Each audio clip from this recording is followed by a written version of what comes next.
নমস্কাৰ বন্ধুসকল, আপোনালোকে চাই আছে এছামিছ অনলাইন হেল্প ইউটিউব চেনেল। বন্ধুসকল, ইতিমধ্যে আজি সন্ধিয়া কেইবাটা গুৰুত্বপূৰ্ণ খবৰ ওলাই আহিছে আৰু ইয়াৰ প্ৰতিটো খবৰেই আপোনাৰ বাবে অত্যন্ত গুৰুত্বপূৰ্ণ। সেয়েহে ভিডিঅ'টো শেষলৈ চাই থাকিব।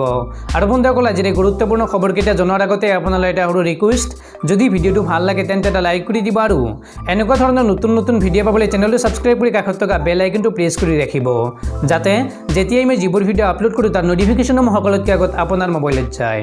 বন্ধুসকল, প্ৰথম খবৰটিয়ে হৈছে ভাৰতবৰ্ষত ভয়ংকৰ ৰূপ ধাৰণ কৰিছে মহামাৰী কৰোনা ভাইৰাছে। ব্ৰিটেইনক অতিক্ৰম কৰি এইবাৰ চতুৰ্থ স্থানত ভাৰত। লকডাউন শিথিল কৰাৰ পাছতে ভাৰতত দ্ৰুতভাৱে বৃদ্ধি পাইছে কৰোনা আক্ৰান্তৰ হাৰ। বৃহস্পতিবাৰে কৰোনা আক্ৰান্তৰ হাৰত ভাৰতে অতিক্ৰম কৰিছে ব্ৰিটেইনক। কৰোনা আক্ৰান্তৰ হাৰ হিচাপে বিশ্বৰ চতুৰ্থ স্থানলৈ উন্নীত হৈছে ভাৰত। বৃহস্পতিবাৰে সন্ধিয়ালৈকে ব্ৰিটেইনত আক্ৰান্তৰ সংখ্যা আছিল 2,91,588 জন। আনহাতে তৃতীয় স্থানত থকা ৰাছিয়াত আক্ৰান্তৰ সংখ্যা হৈছে 4,93,000। সেইদৰে দ্বিতীয় স্থানত থকা ব্ৰাজিলত আক্ৰান্তৰ সংখ্যা হৈছে 7,72,000 আৰু প্ৰথম স্থানত থকা আমেৰিকাত এই সংখ্যা 20 লাখতকৈ অধিক। আনহাতে ভাৰতত বৃহস্পতিবাৰে সন্ধিয়ালৈকে মুঠ আক্ৰান্তৰ সংখ্যা হৈছে 2,95,772 জন। লকডাউনৰ সময়ছোৱাত ভাৰতত কৰোনাৰ সংক্ৰমণৰ হাৰ সম্পূৰ্ণ নিয়ন্ত্ৰণত আছিল। যোৱা 24 তাৰিখে বিশ্বৰ কৰোনা আক্ৰান্ত দেশৰ তালিকাৰ 10ম স্থানত আছিল ভাৰত।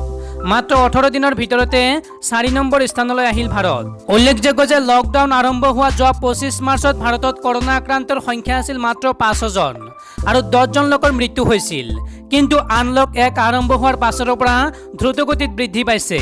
বৃহস্পতিবাৰে সন্ধিয়ালৈ মাত্ৰ 24 ঘণ্টাৰ ভিতৰত অভিলেখ সংখ্যক 9,996 জন লোক আক্ৰান্ত হৈছে মহামাৰী কৰোনা ভাইৰাছত। দেশৰ দিল্লী, মহাৰাষ্ট্ৰকে ধৰি কেইবাখনো ৰাজ্যত কৰোনাৰ আতংকই জনজীৱন বিধ্বস্ত কৰি তুলিছে।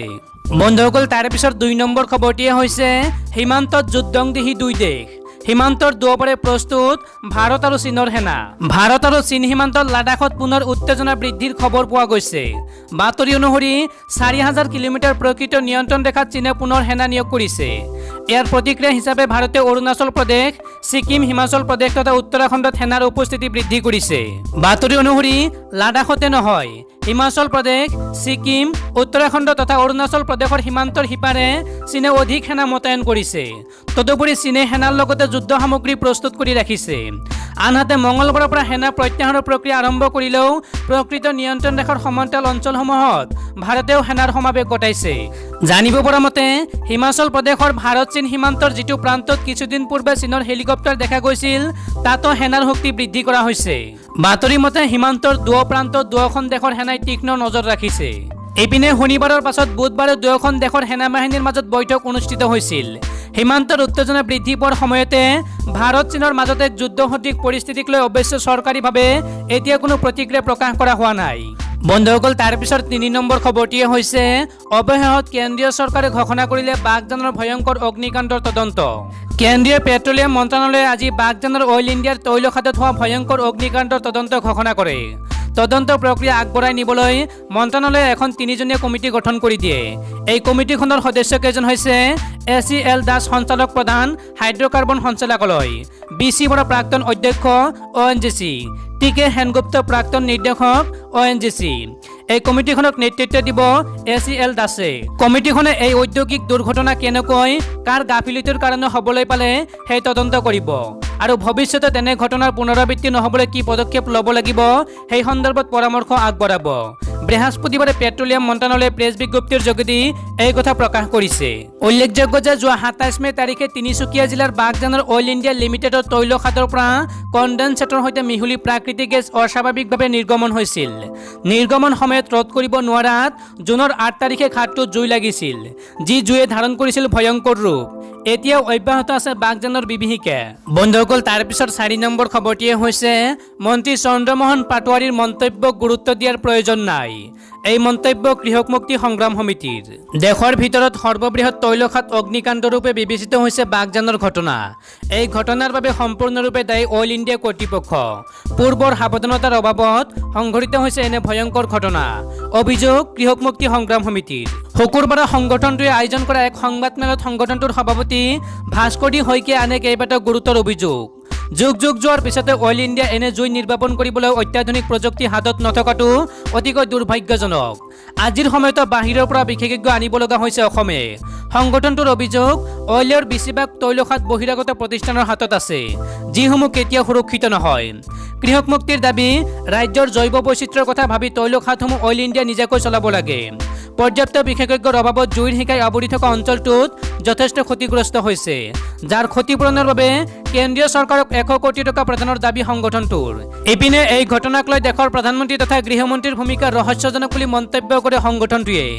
যি সময়ত বিশাখাপট্টনমৰ ঘটনাৰ এদিনতো তৎপৰতা প্ৰদৰ্শন কৰিছিল দেশৰ প্ৰধানমন্ত্ৰীয়ে, কিন্তু বাগজানৰ ঘটনাক লৈ এতিয়ালৈকে প্ৰধানমন্ত্ৰীয়ে টুইট এটাও কৰিবলৈ দেখা পোৱা নাই বুলি আক্ষেপ সংগঠনটোৰ। এনে সময়ত মন্ত্ৰী চন্দ্ৰমোহন পাটোৱাৰীয়ে বাগজানত কৰা মন্তব্যক কোনো গুৰুত্ব নিদিবলৈ আহ্বান কৃষক মুক্তিৰ।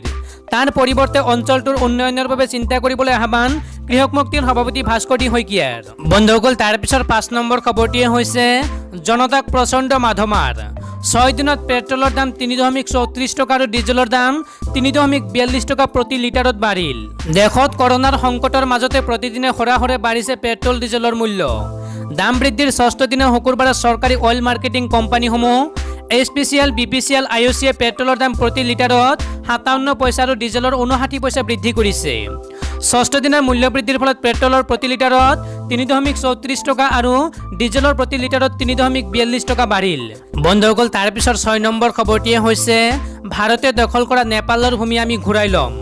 এই মন্তব্য নেপালী প্ৰধানমন্ত্ৰী KP শৰ্মা অলিৰ। নেপালৰ প্ৰধানমন্ত্ৰী KP শৰ্মা অলিয়ে ভাৰতৰ সৈতে দ্বন্দ্ব অব্যাহত ৰাখিছে। বৃহস্পতিবাৰে নেপালৰ প্ৰধানমন্ত্ৰীগৰাকীয়ে আলোচনা আৰু কূটনৈতিক প্ৰচেষ্টাৰ দ্বাৰা ভাৰতে দখল কৰি লোৱা নেপালৰ ভূমি ঘূৰাই ল'ব বুলি মন্তব্য কৰে। ভাৰতে এখন কৃত্ৰিম কালি নদী নিৰ্মাণ কৰি নেপালৰ ভূমি কালাপানী দখল কৰিছে বুলি অলিয়ে অভিযোগ কৰে। নেপালৰ শেহতীয়া মানচিত্ৰত দেশখনে ভাৰতৰ লিপুলেখ, কালাপানী আৰু লিম্পিয়াধুৰাক অন্তৰ্ভুক্ত কৰি নিজৰ বুলি দাবী কৰিছে। কৰোনাৰ সংক্ৰমণৰ সময়ত ইয়াৰ পূৰ্বে নেপালৰ প্ৰধানমন্ত্ৰীগৰাকীয়ে একাধিকবাৰ ভাৰত বিৰোধী মন্তব্য দাঙি ধৰিছে। অলিয়ে কিছুদিন পূৰ্বে ভাৰতৰ পৰা নেপাললৈ উভতি যোৱা লোকসকলৰ ভিতৰত 85% কৰোনা আক্ৰান্ত বুলি কৈছিল।